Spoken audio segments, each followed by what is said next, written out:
Assalomu alaykum, hurmatli obunachilar, kuzatuvchilar.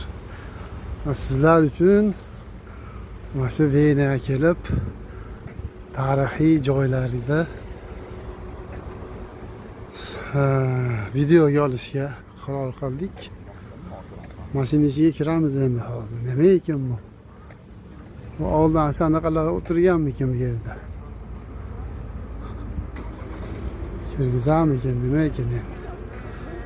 Chartada ko'rganimda muzey dedi. Kirib ko'raylikchi. Nima gap, nima so'z ekan?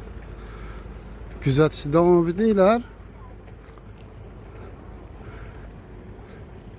Bu ichkariga kirib ruxsat bersa videoga olib tashlaymiz.